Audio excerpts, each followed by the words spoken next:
Most families think about elopement and wandering only after it happens, but safety planning starts long before someone heads out the door and down the street or in a vehicle. It starts today.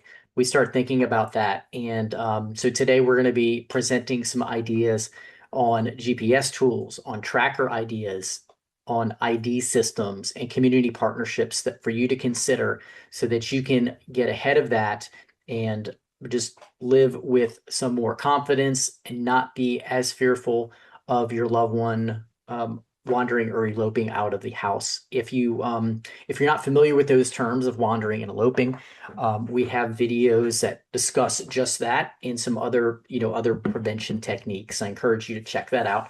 Today's going to be focused mainly on technology and community partnerships. My name is Matthew Estrad.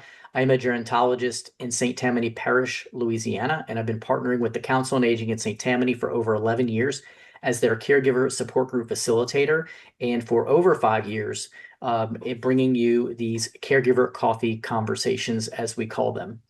So we're going to go about 15 minutes today on this really important topic. But before we dive into that, just a little spiel that I usually give at the beginning about our caregiver support group. Now, there are many wonderful benefits of support groups. I won't go into them in detail, but I do encourage you to try them out. Every group is different. So if you tried them before and didn't like it, I encourage you to check us out. If you can't make ours, let me know. Or if you want to try a different one, let me know. I do know about other support groups in the area. Ours meets every Tuesday evening of the year, unless that Tuesday falls on a holiday, and then we usually shift it to later in the week. We go from 6 p.m. until 7:30 p.m. Sometimes we're in person, sometimes we're virtual on the platform Zoom. On the first Tuesday of the month, we're in Slidell in person. The second Tuesday of the month, we have a virtual meeting. On the third Tuesday of the month, we're in person in Covington, and on the fourth Tuesday of the month, and sometimes when there's a fifth Tuesday, we are back on Zoom on that virtual platform. So you can find out more information by going to coastseniors.org. Navigate over to caregiver resources. You'll see my picture. There'll be a link to a flyer that covers the current 2 months, and it will give you the dates, it will give you the times, it will give you the addresses for in person, and it will give you an opportunity, if you want, to sign up for the private email list where you'll get a reminder the Tuesday morning of where we are.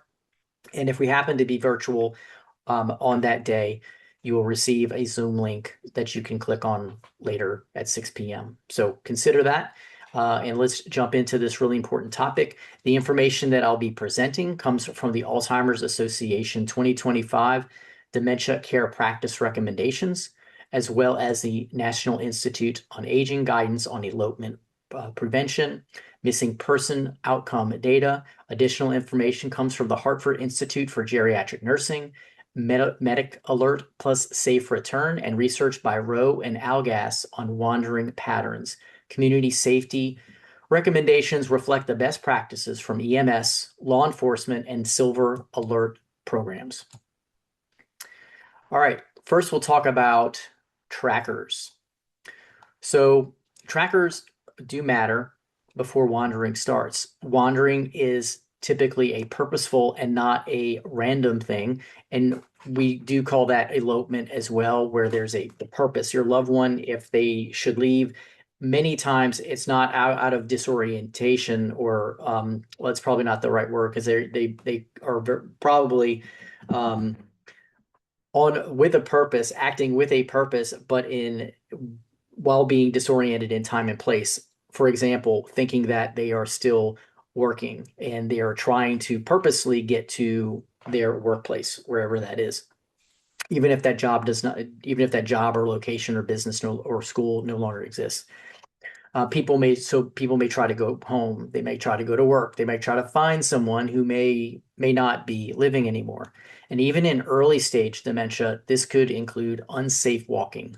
Trackers that we'll talk about, they can reduce search time and increase safe recovery.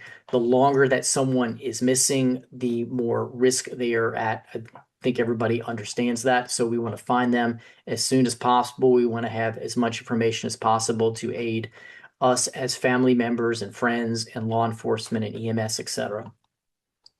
So here's some of the most reliable GPS and tracking tools. So you can think about these in different categories. The first one being smartwatches with location sharing. So this could be an Apple Watch. This could be a Samsung Galaxy Watch. This could be a Garmin watch, and there may be other brand names, but those are I think the top ones as far as sales and marketing. But there may be some other ones out there. So just because I'm not mentioning a particular brand doesn't mean that you shouldn't consider it. So it may be worth it. These typically have real-time GPS. They have many of them have fall protection. Some of them have an SOS button. You do want to be aware of the costs because you'll have the cost of the device, but there may be some kind of subscription unless it's running just on Wi-Fi and then it's not always tracking, right? You'll have to be connected on someone's Wi-Fi. So be aware of the costs that are involved. There are GPS shoe inserts, many of them that are hidden, that are comfortable, that might be unseen, or if they are seen, they're hard to remove. There are GPS pendants and keychain trackers. They can be lightweight and easy to attach. There are air tags and tile trackers. Those are brand names. So Apple makes the air tags and Tile makes the tile trackers. These use Bluetooth and networks. So if it's near a Wi-Fi, it will pick up the Wi-Fi and will have internet until it moves to a location where there's not Wi-Fi. So that's convenient, but only if there's Wi-Fi. So it's best paired if it's with a true GPS that's going to be 24/7. So then there's a vehicle GPS alerts if a caregiver, which alert the caregiver if the car moves unexpectedly. So that would be something just on the vehicle. So maybe you have something on the person that could be on them, but also something as a backup in the vehicle. So these are just options. I'm not making specific recommendations as to what will work for you. So you have to weigh the different circumstances and the costs and what you think is going to be prudent. And then just know that with a lot of these, a lot of the tips that we talk about for caregivers, there's going to be some trial and error, some things that you discover along the way on this path, like because we're all learning. And then hopefully if it happens to be a product that you're not satisfied with, that you can get a refund pretty easily. All right, so let's talk about identification tools that can help first responders and even others, others in the public who happen to come to the aid of your loved one. Of course, we know about medical ID bracelets. They can have their name, they can have the medical diagnosis or cognitive impairment on there, like Alzheimer's or whatever you choose to put on there. And then they have sort of templates and suggestions of things that you would put on there, and then you get to decide. So they'll have something for you to start with. Emergency contact information and allergies and anything else that is pertinent as long as it fits on there. There are clothing labels that can be sewn in, or they can be ironed on where they're not seen. Of course, law enforcement or EMS would have to look for that, or a person would have to, kind of look there. But you want to cover all your bases. There can be wallet cards. They're simple, they're discreet. And this is helpful if your loved one is not going to go anywhere without their wallet. So even though they have dementia, they may still have that wherewithal that if I'm going to leave the house, I'm going to have my wallet with me. So that is something to consider. Then there are QR coded ID tags that can be scannable, and they provide a lot of information. So medical information, emergency contacts, or other things like that. So I recommend if you're interested in that, just Googling that. And then there are the idea of a bracelet. Someone may be fine wearing it, and someone may not be fine doing that. So one suggestion is that if your loved one, or even if they're not opposed to it, you as the caregiver or friend or family member could get a matching bracelet so that it's not just them being singled out, them having to wear this, this bracelet. You're wearing one also with different information. So this works because it reduces the stigma of we both have one. It makes your loved one feel included. It normalizes safety tools. It helps in public. So responders can identify this might be a caregiver. And it creates a sense of partnership rather than I'm going to surveil you as my loved one. So lots of good reasons for that. Let's switch to home safety tools that can prevent elopement. And you want to think about not just not just in the home and not leaving the home, but also we want to think in zones and perimeters.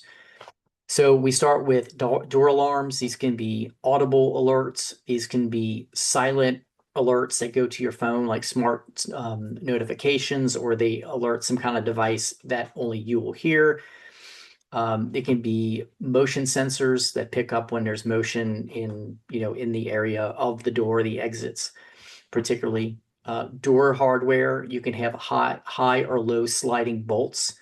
You can have child-proof covers, and you can have lever locks. Now, there are pros and cons, and people will debate, having a deadbolt that is keyed on the inside, where if you or anyone, your loved one, needed to leave, it's not just a simple single cylinder deadbolt. They actually need a key in there, and well, if there's an emergency, are you going to find the key? Will they be able to find the key? Now, this is different from, this becomes a lot more, I guess, safe if you're home with them. What would not be recommended, what would be a con, would be you leave your loved one home alone and they can't get out, because it's not key, because they need a key and they can't find the key. So, or may not be able to figure out the key. So that's a safety concern right there. So be aware of, locks are good, but we have to be prudent in how we're using those. So that's door hardware. And same thing with high bolts. If they're not able to do that, and they're home alone, that would not be safe, in my opinion. So we want to be smart about these different, smart about safety, because we don't want to create an even more dangerous situation or increase risk. You can use visual deterrence. Some people put stop signs on certain doors, like exit doors and maybe other ones. You can put a black mat, like a solid black welcome mat, on the floor. Not always, but many times someone who's living with dementia, when their visual sensory part of the brain is impaired, it may look like a big hole right there, which they will not step on or go past. You can also camouflage doors. There are websites that sell sort of like these sheets that you put on a door, and it looks like a bookshelf. So that will work for some people, but not others. So these are just, of course, just options. And then as we move out to different areas, like outside the house into zones, you could have a fence. And on that fence, you can have alarms, you can have gate locks, you can have a driveway sensor. So these are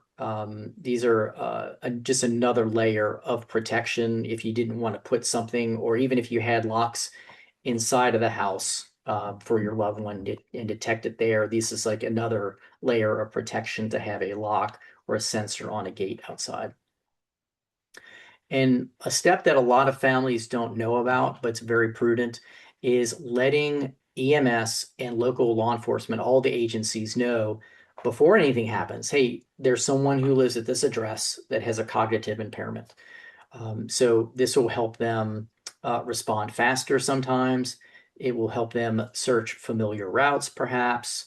It will let them know, if they're responding to that house, they may need to you think about de-escalation, and I think they know these things anyway, but it's just really good to know. It can help them avoid misinterpreting confusion as aggression.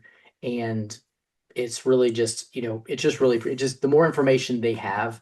And I've talked to law enforcement about this idea, and they do appreciate the heads up. So when you call, if it can be put into notes, um, that was just a good idea, a good precaution, a way of being proactive. So you want to think about local police, you want to think about the sheriff's office, like all the agencies that are covering state police, anybody who could possibly be responding to the home, EMS, fire, etc. So you want to give them name, diagnosis. You can even give them information if it depends on how much information that they want to jot down. Of course, name, diagnosis, but they also may write down typical walking patterns in the neighborhood and beyond, favorite places, possible triggers, your phone number, of course, and a recent photo. So as much information as they will take, it's a good idea to go ahead and give it to them. So it's likely that they will flag your address, and they'll have this information in the database, so that dispatch will be able to even say this over the radio, and when they're communicating and responding to your home. And because it's hard to tell what systems different agencies are on, whether they're on a shared system or if they're on different databases, that's why it's important to call the sheriff, call the police, call the state police, etc. Just kind of covering their bases. Ideally, they're all in the same system where they share information in a database, but that may be true in some areas, but you can't guarantee it.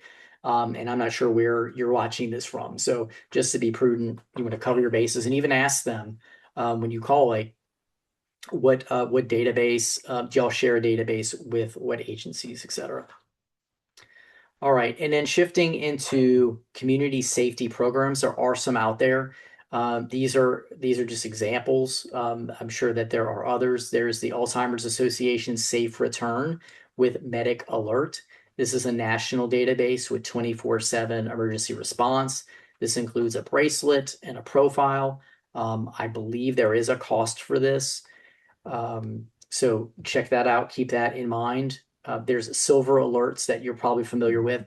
I know that here in Louisiana, if you are watching from there, and many of you are, since that's where I am based, they have something called Brian's Call, and that is so a silver alert is for older adults typically, but there's some older adults that may be, excuse me, cognitively intact, where cognition is not an issue. So what Brian's Call is, it is something added onto a silver alert or even an amber alert that signals that the person has a cognitive impairment. So that covers autism. It covers any number of different cognitive impairments, Alzheimer's and other types of dementia. So you're looking for that Brian's Call on top of the silver alert. So just in case you see them and you share that on Facebook, just know that that's what Brian's Call means. And it's something new in 2026 that was passed by the legislature.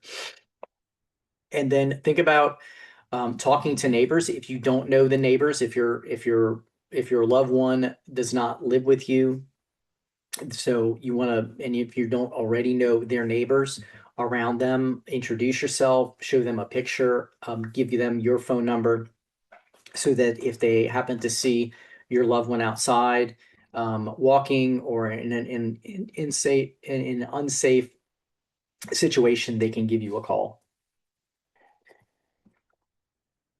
All right, some tips as we close, some tips on talking about trackers without shame. And it's very, I don't know how likely, but it's possible that your loved one will not want to have a tracker. because they're going to think that it's childish, or that they don't need this, or they don't want the surveillance, or they want, they want to protect their privacy, which is all very understandable. Some phrases and things to think about are gentle language, such as "this helps us stay safe together," "this helps keep us connected." You don't want to argue, you don't want to shame, of course. You want to preserve their dignity. This could mean choosing discrete devices, offering choices, and just having a calm tone. And with a lot of things, if you have a conversation, if you start it, choose the right time. And if you see that it's not going well, just let it lie, and then persevere to bring it up another day, even if it's a week later.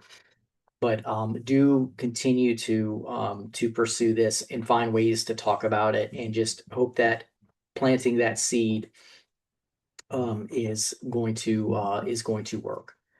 All right, we're going to leave it there. If you have experience with trackers and all that, please leave a comment. Those who are viewing, check out the comments, see what people are offering from their wisdom and their experience. And I hope to learn some things as well from what you have done for your loved one. Thank you, as always, for joining us for this video. If you found it helpful, consider sharing it. And it's not about getting likes, and it's not about getting our numbers and views and clicks and all that sort of stuff. We just want this information that's sponsored by the Council on Aging in St. Tammany to help everyone out there, even if you're not in St. Tammany Parish. So thanks again for being here, and thanks for supporting the Council on Aging in St. Tammany. Bye for now.